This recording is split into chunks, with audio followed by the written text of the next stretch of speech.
मोहब्बत के तराने गाने वाले ये मौलाना और कथित लिबरल नेता तब कहां थे जब वक्फ बोर्ड को भस्मासुर वाली शक्तियां दी जा रही थी। ये तब भी चुप थे जब 2014 के लोकसभा चुनाव के ठीक पहले दिल्ली की 123 प्राइम लोकेशन की संपत्तियों को तब की कांग्रेस की लीडरशिप वाली यूपीए सरकार ने वक्फ को दे दिया। तब के प्रधानमंत्री मनमोहन सिंह चला रहे थे ना सरकार को। आचार संहिता लागू होने से एक दिन पहले भाई साहब ने उठा के दे दिया सब।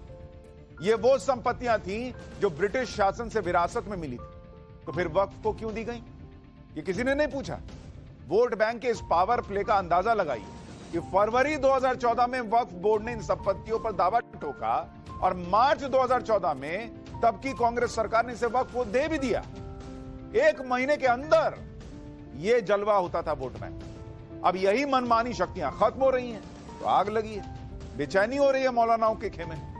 सरेआम धमकियां दी जा रही कि वक्फ बिल में बदलाव अगर लागू हुआ तो शाहीन बाग 2 होगा। देश में पैम्परिंग पॉलिटिक्स जो है ना, बाबू सोना वाली, वो अब नहीं चलेगी। पैम्परिंग होती क्यों रही? क्योंकि वोट बैंक जिसके ठेकेदार ये बात ताल ठोक ठोक कर कहते थे सरकार की चाबी तो हमारे पास रही, होता भी था। लेकिन 2014 के बाद से तस्वीर बदलनी शुरू और 2025 में वोट बैंक वाली राजनीति नकारी जा चुकी। तो खास चेहरों पर बेचैनी वाली लकीरें दिख रही।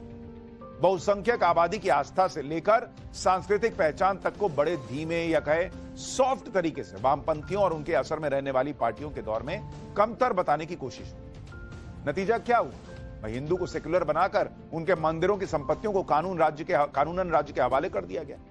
लेकिन वक्फ बोर्ड अनटच्ड रहा, कोई नहीं छुएगा क्योंकि उधर वोट बैंक था।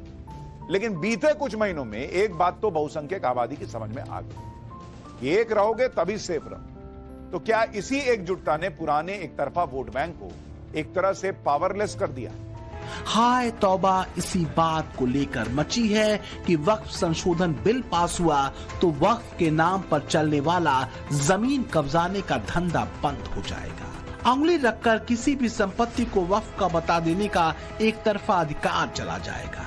लेकिन इससे भी बड़ी बात यह हो जाएगी कि देश की सियासत में एक बात मजबूती से स्थापित हो जाएगी कि भारत के भीतर वोट बैंक बनकर कोई किसी सरकार या पार्टी को ब्लैकमेल नहीं कर सकता। जो आजादी के बाद से 2014 तक बखूबी चला कि नेता भी जानते हैं कि वक्फ संशोधन बिल में कुछ भी ऐसा नहीं है जो भेद करता हो, बल्कि भेद वो था जो पूर्ववर्ती कांग्रेस सरकारों के दौर में वक्फ बोर्ड को दी गई अथाह और एक तरफा ताकत में था।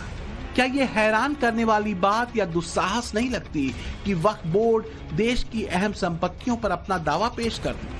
कभी कभी तो ये एक मजाक की तरह लगता है कि वक्फ बोर्ड ईडन गार्डन पर अपना दावा पेश कर देता है, संसद भवन पर अपना दावा पेश कर देता है, दिल्ली एयरपोर्ट, ताज होटल, ताजमहल, मुकेश अंबानी का घर एंटीलिया, इलाहाबाद हाईकोर्ट की जमीन, जयपुर एयरपोर्ट और चार मीनार के आसपास की जमीन पर वक्फ बोर्ड अपना दावा पेश कर देता है।